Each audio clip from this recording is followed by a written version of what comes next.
Okay, so hi everybody, and welcome to the Conscious Leadership Book Club. It is Thursday, February 7th, 2019, and I am streaming you from Houston, Texas. I'm here for the Global Foundation, so I'll wave to you from the stream if you're on. Hey, Kaylin, where are you? You are snowy. You are a snowy lady. I thought it would be fun to show you guys my town as I'm driving around. What state are you in? I forget. Utah. Very cool. How's Houston? It's nice. It's actually like really hot. We were like too hot outside. I was like, I have to get these boots off. I couldn't even handle it. That's awesome. Hot. Yeah, so, but muggy and cloudy. It's not really feeling that nice out there, to be honest. Alrighty, so let's get started. We're on page 84, and we're going to talk about trusting the flow of the universe. Okay.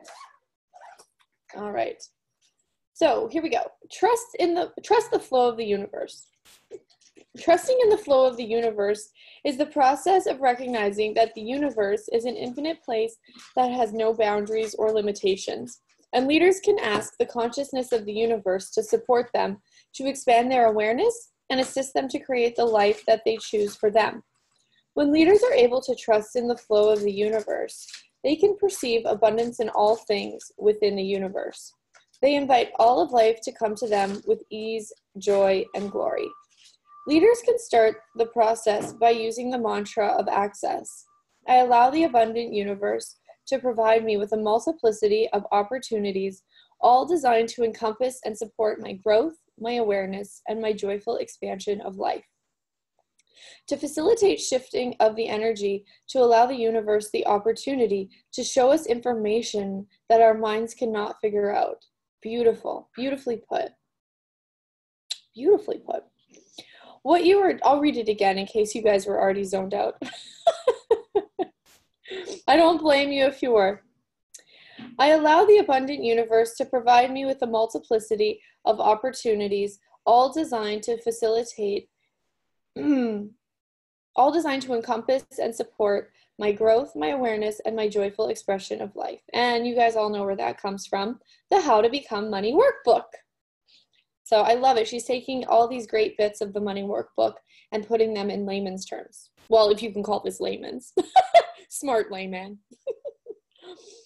To facilitate shifting of the energy, to allow the universe to support, to allow the universe the opportunity to show us information that our minds cannot figure out. What you are doing with this access mantra is inviting the universe to support you, to expand your awareness, and assist you to create your life with conscious awareness. The key for trusting in the flow of the universe is to choose to relate to life in spontaneous interaction with the energy of the moment, and claim and own the ability to perceive, know, be, and receive everything. Quantum physics has discovered that the essential nature of the universe is the movement of energy and information. There is nothing other than energy and information, and that all things exist through their communion and interaction. Conscious leaders create their lives consciously by following the energy and by consciously asking questions of the universe, and then making conscious choices moment by moment based on the information and awareness they perceive. Examples of questions that conscious leaders often ask are, what's it going to take to get this, or to create this, or to have this? What's it going to take for this to happen? What are the infinite possibilities for a conscious relationship? For having more money than I can handle? For having way too much fun?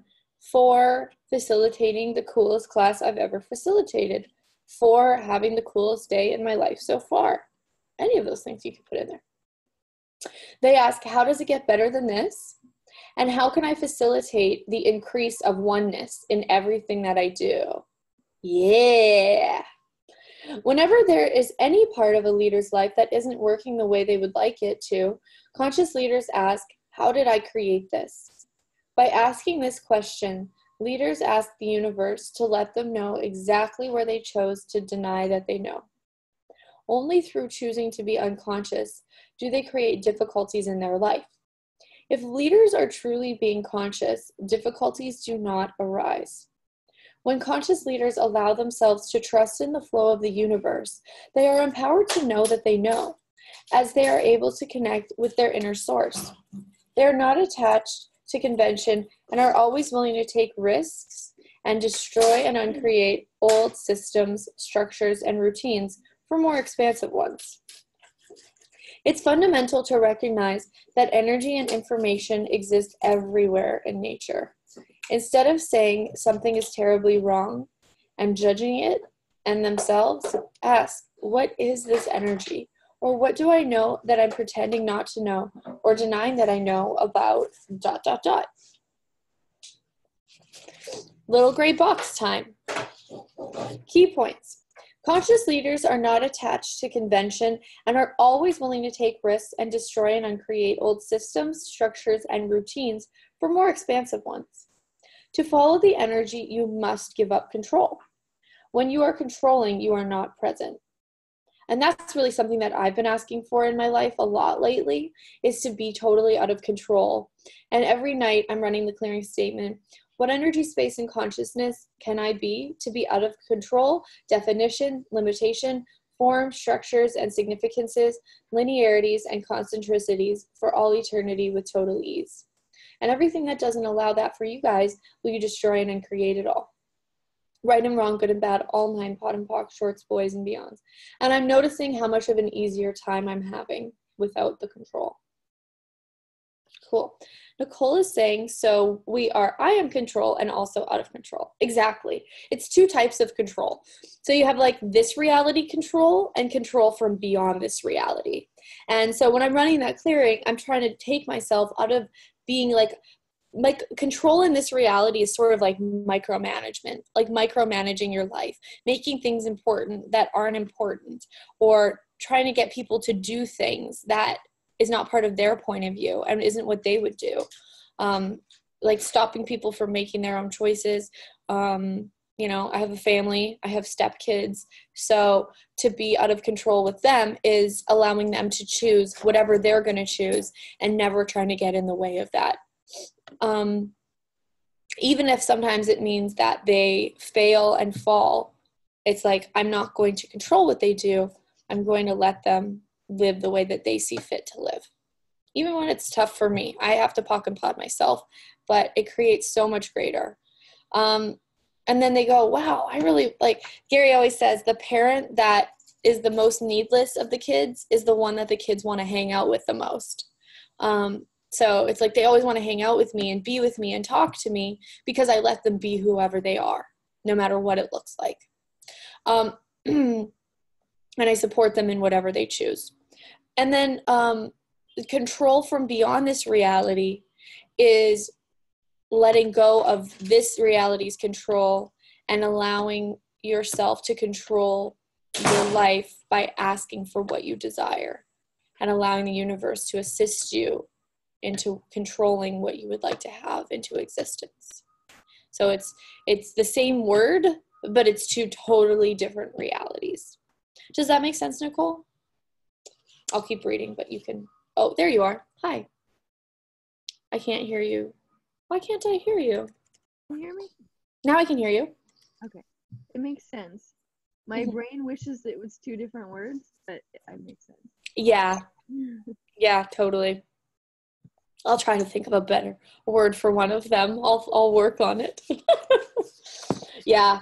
But yeah, I mean, with a lot of things, with like when we're talking access and we're doing access, it's like you have the same thing, but you have two different realities about how you go about it. We always talk about doing things from this reality or doing things from your reality or beyond this reality. So every time that we try to, please somebody else, we're doing it from this reality. And every time that we do something that we know is going to create greater in the world, then we're doing it from beyond this reality. So it's not about changing the world. Like, none of this is about changing the world. The world is fine. The world likes the way that it is. The world is whatever. But what if we created a different world, and those who decided to come to the different world chose that? Julia, can I ask something? Yes. Hi, Sir Pill. Hi. So you speak about beyond this reality.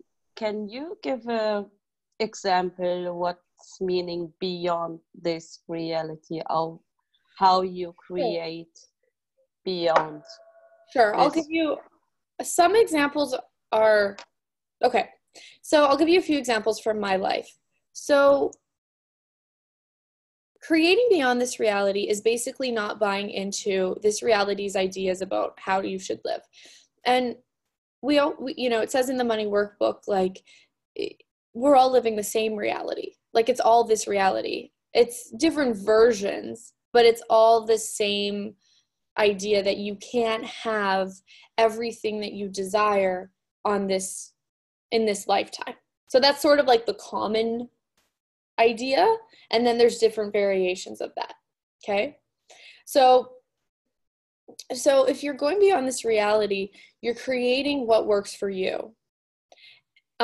So like for me, I don't like the idea of having a regular job, and I don't like the idea of working for somebody else. Like, that's not fun for me. I don't want to do what somebody else tells me to do. So and that's different. There are some people who that actually works for them, and that's part of their reality. But I'm talking about my reality as me, the being. And so I really like using my creativity to create whatever I would like to create, and creating things that have never existed before that are actually valuable to me. Like the classes that I facilitate are valuable to me, and they are, like, it's valuable to me to share this kind of information with people. And they're like topics and things that are really fun for me and things that I'm really interested in. And I rely on nobody in order to be able to do this. I have staff and stuff, and I have Chutisa, and she's always there for me and helps me. And I probably wouldn't have as good of a time if I had to do everything by myself. But I mean that I get to choose what I want to choose, and my choices are not based on anybody else's decisions or judgments. And that's living beyond this reality. It's when your choices are not based on anybody else's decisions or judgments. Okay? And it's where you're on this constant, it's like living on quicksand, because there's never any security, and I don't even just mean financial security. It's like I have to have the willingness to be totally alone. I have to be so strong in my point of view that if everybody in my life left me, I would have to be okay with that. And it's not some like weird religious martyrdom thing, but if everybody else in my life judged me and judged what I was doing, would I stop what I was doing to live by their judgments, or would I continue to keep doing what I was doing and creating what was valuable to me? So living beyond this reality is creating what you know is valuable to you, and what you know will create a greater world for you and everyone else.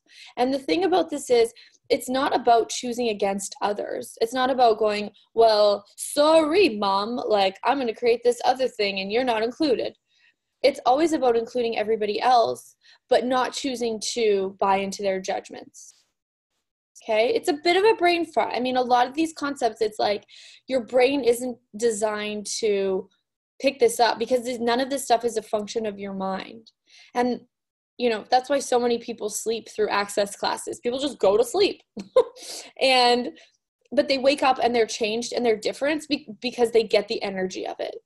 So you don't have to listen to it with your mind. And sometimes it's better if you fall asleep, because then your mind you're not trying to filter everything through your mind to make sure that you understand it, to make sure that you're okay with it, to make sure that it's not too out of control or too much. It's like you just sort of like let the energy and the magic and the peace just flow into you, rather than having to filter the peace through your mind. So, yeah. So it's a jump. I mean, I went through a lot of times when I was like, is this okay? Yeah. Like, is this okay what I'm doing to create my reality? Like, is this gonna end really badly? And like, am I gonna end up in like a mental institution? Like, is Access a cult? Like, I don't know. But it's like, I just kept trucking and following what was light for me. And it's working out okay. Thank you. I've been at it for 8 years straight, nonstop. So, and it's like, you will create your reality, but you cannot allow other people's judgments to dictate your choices. And they will judge you. Trust me. Everybody will judge you. And if they don't say it, they think it, and it seeps into your world anyway, and it stops you. And that's I am aware of it. Destroy and uncreate everything.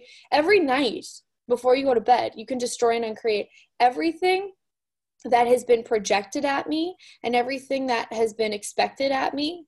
I destroy and uncreate everywhere I've bought into that or created my life based on that. Right and wrong, good and bad, all 9 pot and pock, shorts, boys, and beyond. And then it leaves your world. Like with my husband, Anthony, when we first got married, when we were first dating, we were both we were like, people knew who we were and stuff in the Access world. And so when we started dating, created a bit of like, people were like, well, basically a lot of people were like, well, she shouldn't have him, or he shouldn't have her, or like, there was just so much weird shit. And so many people, whether they even cognitively thought it or not, were like, we need to, like, this is not something that I want to see. So there were a lot of people who had a lot of points of view about it. And so we had to, and we would get into these mad, raging fights. And it wasn't us, it was our awareness of the energy that was projected at us. And then it would go like ricocheting between the two of us. I would notice that when I would post a picture of him and I doing something fun on Facebook, about an hour after, every single time I posted a picture, about an hour after, we would get into a mad, psycho, crazy fight.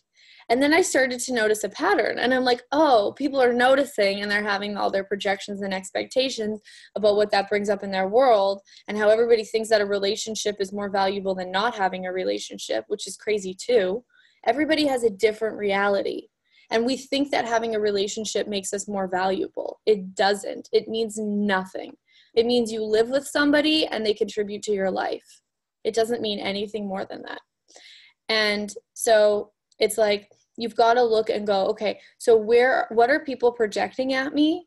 And where am I living? Where am I making my life this small, tiny little box so that I don't edge out past the confines of their judgments of me?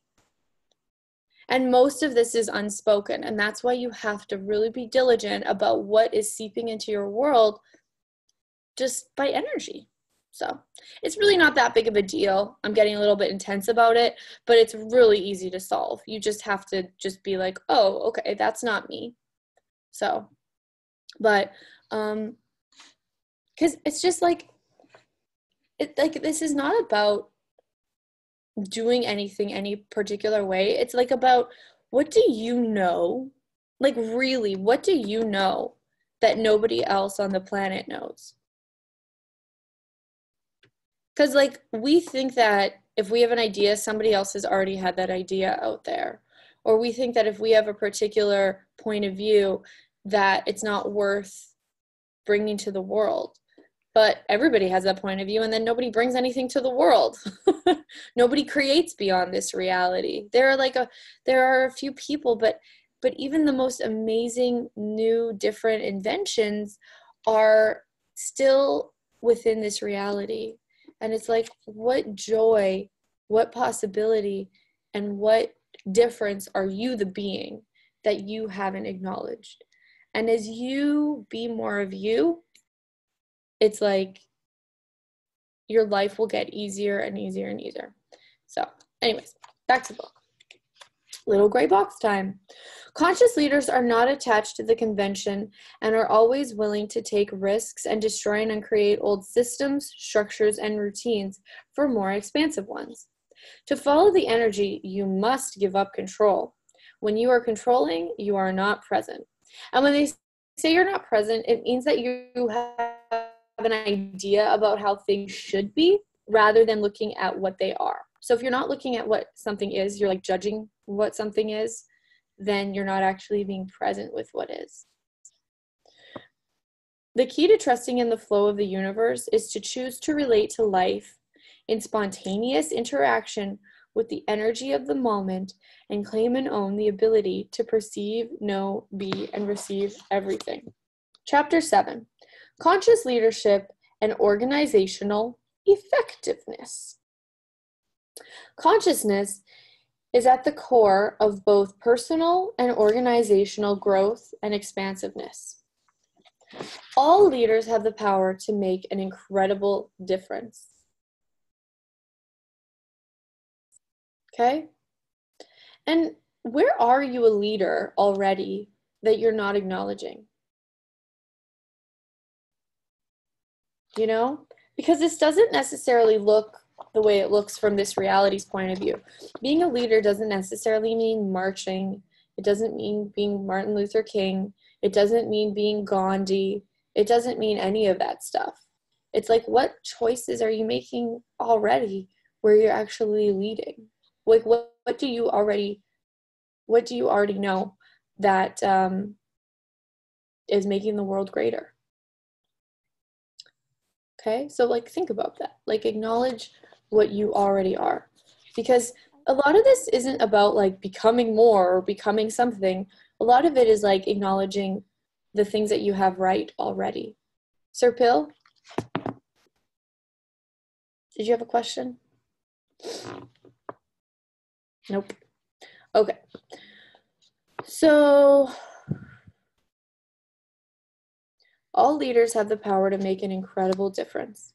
It can be a magnificent, affirmative contribution, particularly when approached with dedication to conscious awareness, or it can be a contracted contribution when it is approached with unconscious or anti-conscious thoughts, feelings, and behaviors that contain unrecognized and unresolved personal concerns. You are making some noise there, Sir Pill. There you go. Unsuccessful organizations are contracted, not because of the dismal circumstances they're in. They are in dismal circumstances because their leaders are either unconscious or anti-conscious. Consciousness is at the core of both personal and organizational growth and expansiveness. To expand consciousness, organizations need to have conscious leaders who are able to establish infrastructure that encourages growth of consciousness potential in individuals and groups that will provide exceptional benefit to both. Conscious leadership is the key to creating a balanced integration of organization, vision, strategy, operational realities, and a culture of consciousness. Oy vey. A truly conscious organization chooses to embrace a culture of consciousness and aims to operate consciously across the broad spectrum of the business concerns, from strategic planning to recruiting to operating systems and processes to developing the vision that guides the organization. The culture of an organization powerfully shapes the identity and behavioral norms for the employees and stakeholders. It influences the employees' enthusiasm and impetus. I like the word impetus. It reminds me of the circus. The culture of an organization can be either expanding energy or sapping energy, depending on whether it is conscious, unconscious, or anti-conscious. Leaders have a number of key responsibilities that can provide expansiveness to their organization and people if chosen to be applied consciously. Vision and strategy. Conscious leaders create an articulate vision and strategy, which can provide the cohesion that enables all people to, at the very least, understand why they are doing what they do. Conscious leaders share this information freely and articulate the vision of the organization to those who have an interest in the organization. I really like that part. They share it freely. And you've got to be willing, like, in consciousness, like, you don't keep things to yourself. You know, you don't hold things back from other people. You don't try to make yourself the valuable product. You allow what you know to flow freely to those who will receive it. And if somebody steals from you, be grateful, because it means that what you came up with was awesome. Don't worry about it. Accountability. Conscious leaders embrace accountability and transparency internally and externally, and embrace the notion of here's what we said we would do and here is what we did. Change management. Conscious leaders perceive change as expansive, enjoyable, and a natural extension of vision and strategy. They assist staff and stakeholders to embrace infinite possibilities and to function in a state of creative expansion. Risk. Conscious leaders recognize risk as opportunity and show their people that risk is exciting and full of potential for growth and expansion, rather than traumatic and to be avoided and protected against. Okay, so risk doesn't have to be traumatic. If you can learn to take risks and choose whether it's right or wrong, like just choose, that really, really builds your being, you know? Like I was traveling around, and like when you're facilitating access classes, you're putting massive amounts of money down on a venue, massive amounts of money down on a hotel room, massive amounts of money down on plane tickets all the time. See, Doris does it too. Doris is nodding. Doris does this every week. And it's like one person can show up to your class. So, and it's like, but if you're willing to take risks and choose whatever you're going to choose, the universe will support you. You just have to choose. And it may not be easy once, it may not be easy twice, but if you keep choosing, it's like things will start showing up. You just have to allow yourself to be supported. And we're not taught to be supported very well. We're taught to work really, really fucking hard for little to no return. Yeah. All right. Responsibility 1, vision and strategy.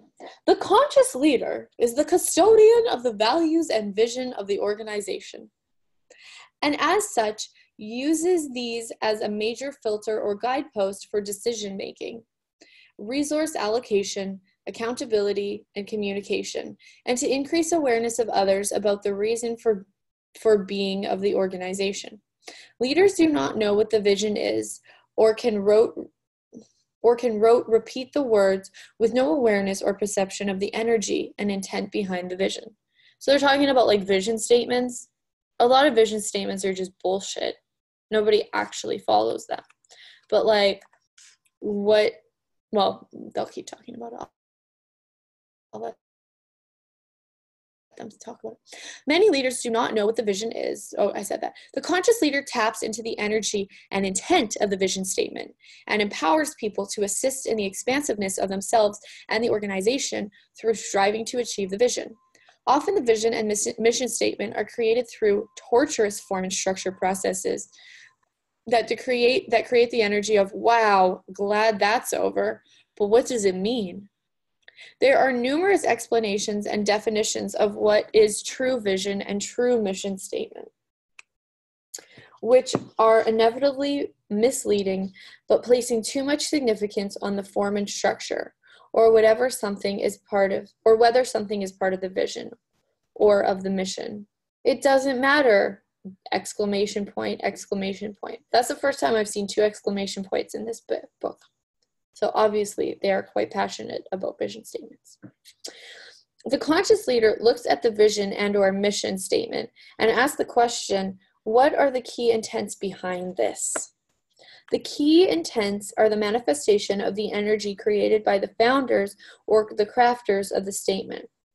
Even a poorly written or crafted mission statement will still have elements of the original collective consciousness and energy that went into the creation of that statement.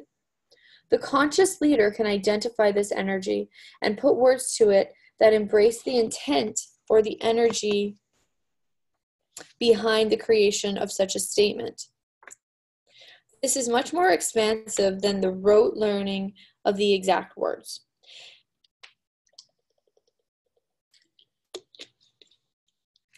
In conjunction with an awareness of the intent and energy behind the... Shit, I just spilled water on my nice book. Sorry, book. Okay. Strategic planning is often misidentified as being bothersome. Wait.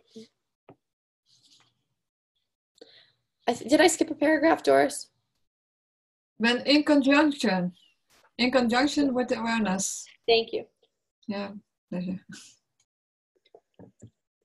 In conjunction with an awareness of the intent and energy behind the vision or mission of the organization, the conscious leader views strategic planning as an opportunity to identify the top 5 or 6 things that the organization or division or branch or department, depending on the organizational position the leader occupies, needs to achieve in the next 2 or 3 years in order to create an expansiveness for all concerned. By having these key things clearly defined and consciously communicated to the team, they will become more aware and mindful to not wander aimlessly, or they won't settle for sidesteps that take them away from the true vision and mission of the organization. Strategic planning is often misidentified as a bothersome operational initiative and misapplied as a process and subsequent document that is done because the CEO or board want it to be done so that they can say they have one. Many is the time we have seen strategic plans that are either wish lists that are not measurable. And this is great. This is a good allegory because we do this a lot in our own life. Like, what are you asking for that's like not actually something that would work for you?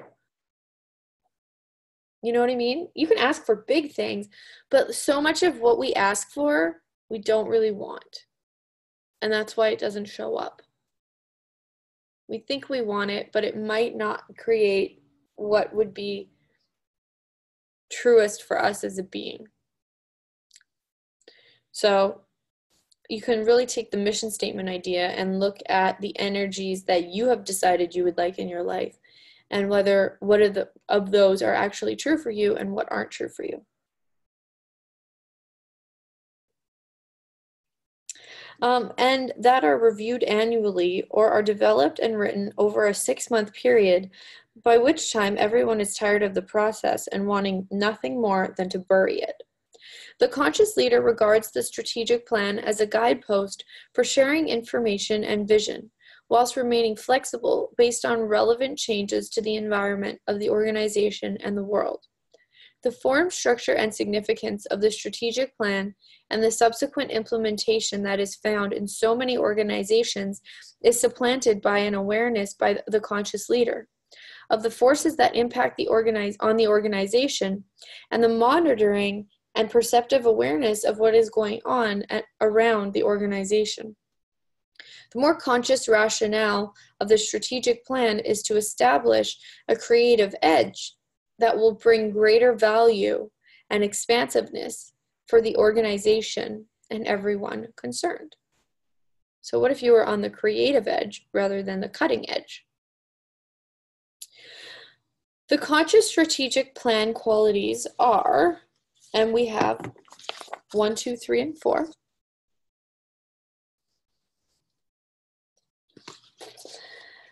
Number 1, engage the energies of the whole organizational network. Okay, so you want to look at all of the energies before you make a mission statement. And you want to look at all the energies before you ask the things you'd like to have in your life. Number 2, focus explicitly, yet with no fixed point of view.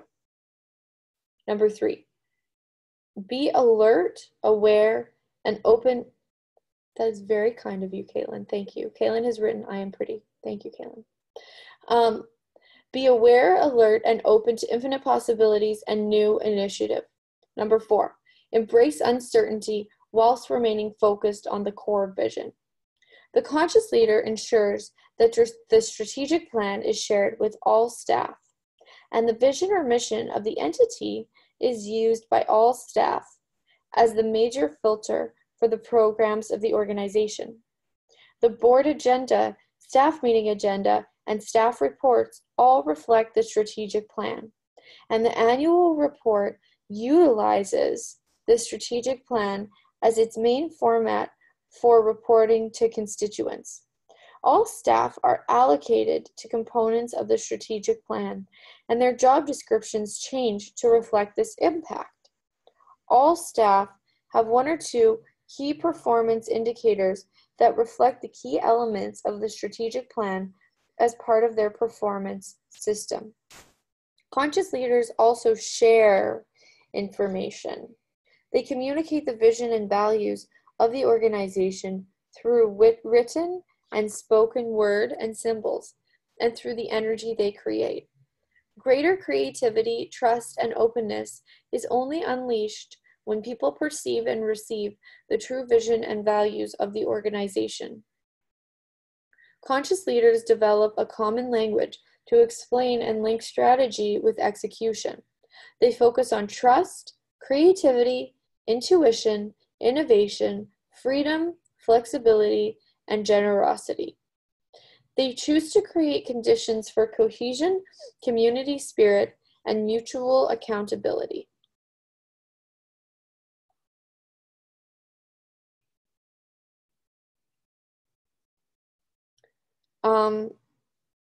I'm just noticing in the chat group that Kaylin, you asked before, was being out of control easy for you from the beginning? I think that's what you're asking. You said, was that easy for you to control at the beginning? The answer is no, definitely not. I was a controlling person.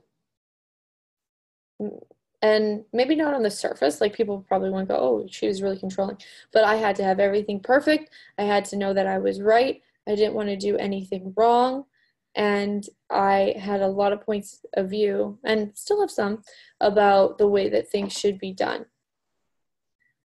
Kaylin says, no, was it always easy for you to create your business and reality beyond this reality?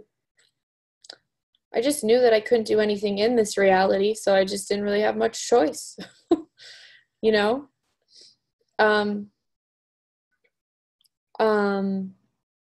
I mean, it's like you just get up every day and do what you do. I ran the clearing a lot. What energy, space, and consciousness can my body and I be to create a reality totally beyond this reality for all eternity with total ease? Right and wrong, good and bad, all nine, pot and pock, shorts, boys, and beyonds. I ask that a lot. And it just shows up. You just get out of bed and do what you're going to do, and things get created.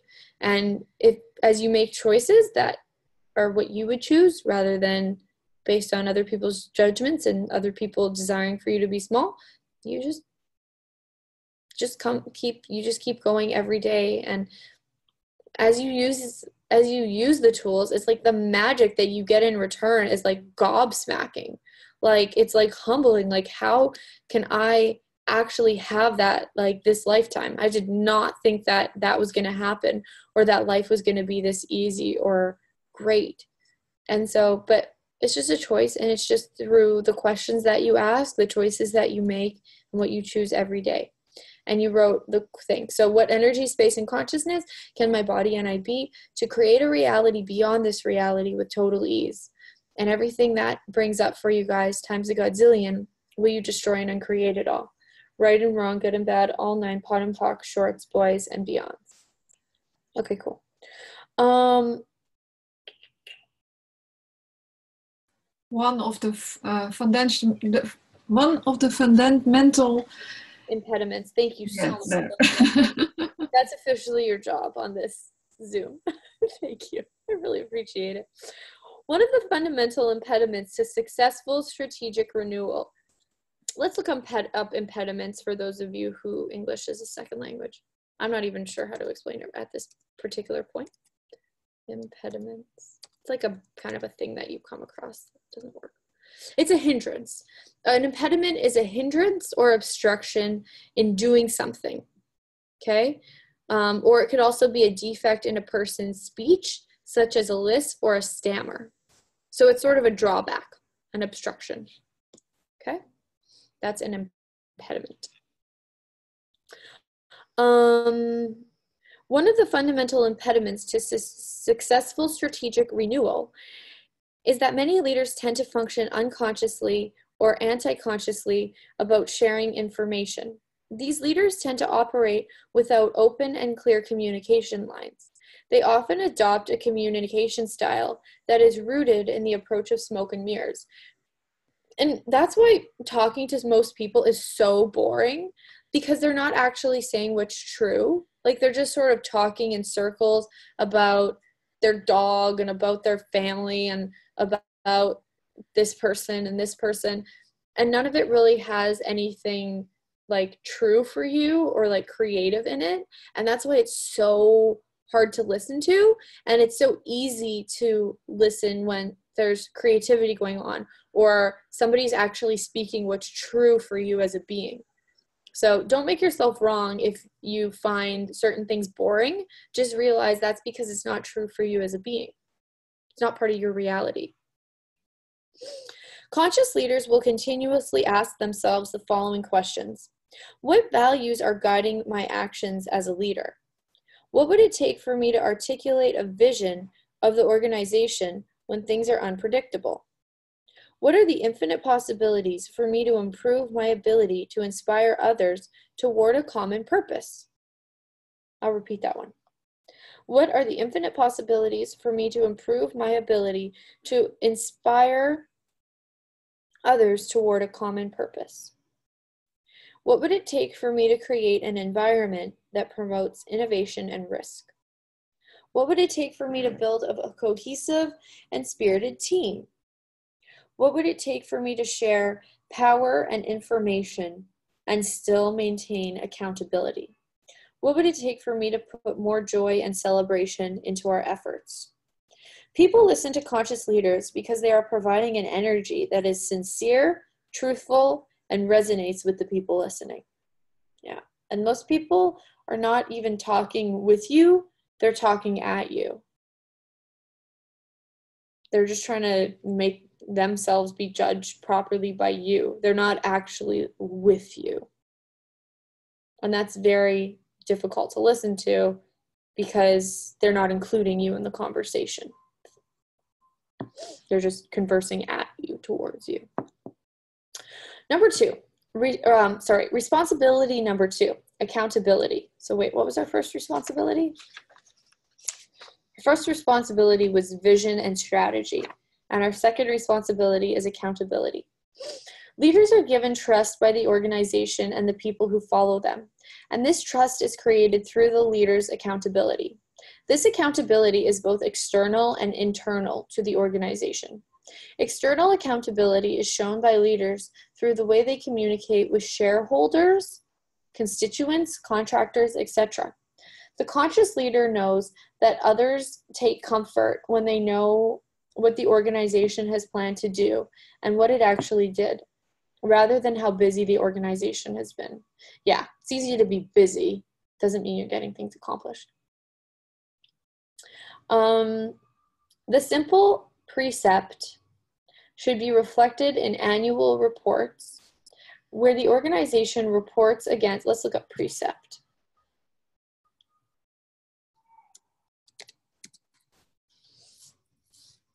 A precept is a general rule intended to regulate behavior or thought.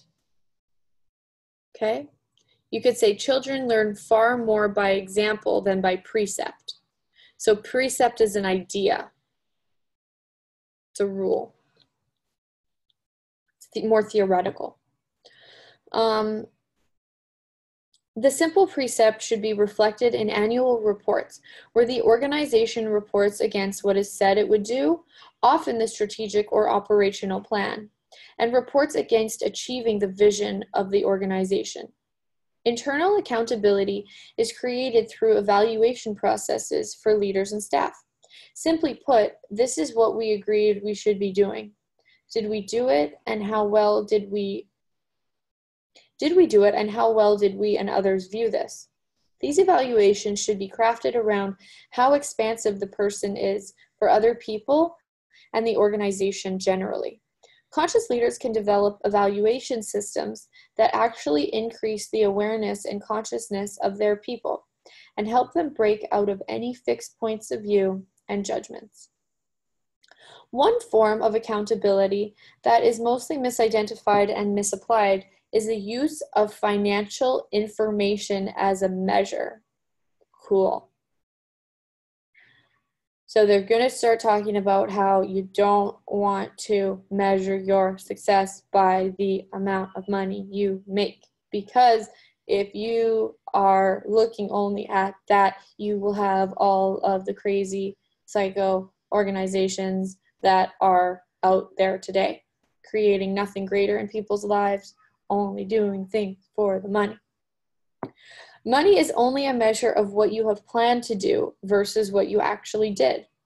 Reading and analyzing financial reports needs to be conscious and get away from the implant of money as the focus.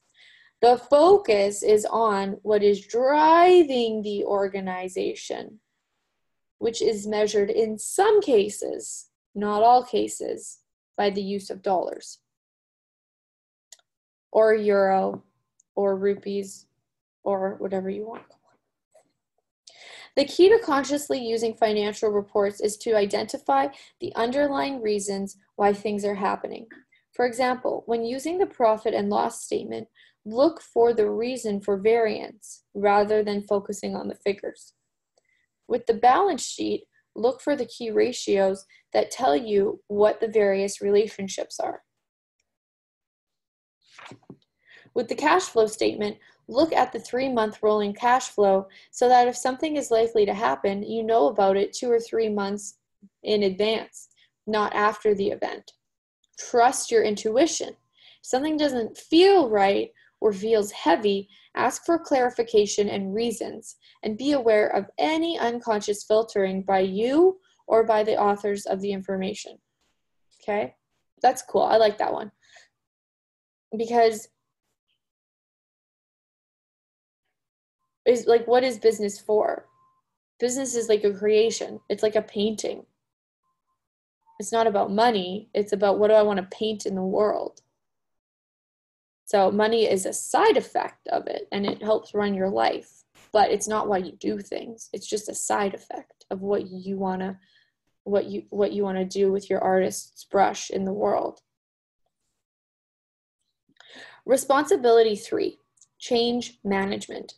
Change management is often misidentified and misapplied as an issue of trauma, threat, stress, and difficulty. Most people's apprehension is like when you're like withholding or you're holding back. Like you don't want to just go and do it. You're like, it's like that. Most people's apprehension and uneasiness to change. So it's like an unwillingness to change, a desire to not change, is usually based on an implanted fear of the unknown and unfamiliar. This is an indication of how deeply attached these people are to existing form and structure, the comfort zone, and the familiar way of being and doing. The conscious leader, however, perceives change as expansive, fun, and a natural extension of vision and strategy. They recognize and trust change and are willing to envision that there are no limits to what they could create. Conscious leaders seek out and welcome change because they know that the change is innate, inevitable, and necessary for something else to be created. They build a culture of consciousness that embraces change and facilitates conscious change management. Conscious change management is about empowering staff and stakeholders to embrace infinite possibilities and to function in a state of creative expansion that lets them go over their limits every day, much more than they could ever imagine. Conscious change management advocates the view that the universe is one big matrix composed of infinite possibilities, and each individual leader, staff, stakeholder, and business organization has a place in it. Conscious change management empowers people to perceive, know, be, receive, and spontaneously discern phenomena from many different tangible and indefinable levels. It's been observed that when change management practices are not attuned to infinite possibilities, they are often implemented from a limited point of view and try to define everything according to a linear point of view. This is a solid physical mode, created in order to conform to long-established human perspectives. It is essential to recognize that most of the disturbances, suffering. Everybody loves suffering. Suffering, distress, and great effort, which occur in unconscious and anti-conscious change management processes, originate from their restricted ability to operate beyond parameters of finite and limited human perspectives. These traditional change management practices often antagonize staff or systems into changing and innovating, just as they might use fear as a motivator and point to its success. On the contrary, with a conscious change management perspective, these traditional methods are perceived as wholly inefficient and energy-draining strategies. With this point of view, structure, management, and process,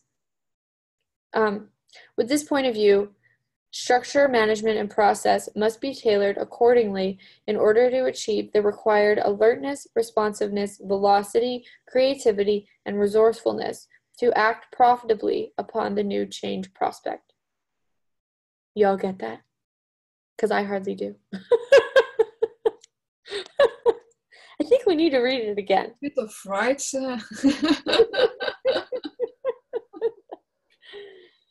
Oh dear. Okay, I'll repeat that again and then we'll finish for today. Conscious change management is about empowering staff and stakeholders to embrace infinite possibilities and to function in a state of creative expansion that lets them go over their limits every day. Hold on, just 1 second. Okay. Their limits every day, much more than they could ever imagine. Okay, so they're just talking about if you're a manager, how do you manage the change in your organization? And they're talking about allowing people to change and encouraging people to change. Okay? Conscious change management, so it's just saying the way you manage the way people changing or the business changing and doing it consciously, advocates the view that the universe is one big matrix composed of infinite possibilities, and each person has a place in it. Conscious change management empowers people to perceive, know, be, and receive, and spontaneously discern phenomena from many different tangible and indefinable levels. Basically, if you're a great leader, you empower your staff to know what they know, not tell them what to do. It has been observed that when change management practices are not attuned to infinite possibilities, so they're like not looking at everything that's possible, they're trying to do this reality and get it right. They are often implemented from a limited point of view and try to define everything according to a linear point of view. So it's like everything has to make sense and fit into a box, and if something greater comes along, they'll dismiss whatever is greater. And they're like, no, we have things set up. We have our boxes. We don't want what is greater. No, thank you. So they're not allowing change to occur. Okay? This is a solid physical mode created in order to conform to long-established human perspectives. So it's just saying they want things done the way that they were done, and they don't want change. So even if something better comes along, they have no interest in it. It is essential to recognize that most of the disturbances, suffering, distress, and great effort, which occur in unconscious and anti-conscious change management processes, originate from their restricted ability to operate beyond parameters of infinite and limited human perspectives. So all the suffering gets caused by the unwillingness to change, by always doing things the way that they were done for no particular reason other than that's the way they were done. Basically, they're talking about not looking at innovation and infinite possibilities. These traditional change management practices often antagonize staff or systems into changing and innovating, just as they might use fear as a motivator and point to its success. So it's where you're using fear to try to get people to change to be the way you want them to be, rather than giving them choice in how they want to be. On the contrary, with a conscious change management perspective, these traditional methods are perceived as wholly inefficient and energy-draining strategies. With this point of view, structure management and processes must be tailored accordingly in order to achieve the required alertness, responsiveness, velocity, creativity, and resourcefulness to act profitably upon the new change prospect. So basically, allow people to change. All right. So I don't know when our next reading is. I believe that I had one scheduled, but then we have a bit of a change of plans. Yeah, Tuesday the 12th, our next one is scheduled, but I'm flying that day and we didn't change the schedule. So just watch your emails and I'll send out the new date and time. Okay? All right. Bye, everybody. See you next time. Thank you. Bye-bye.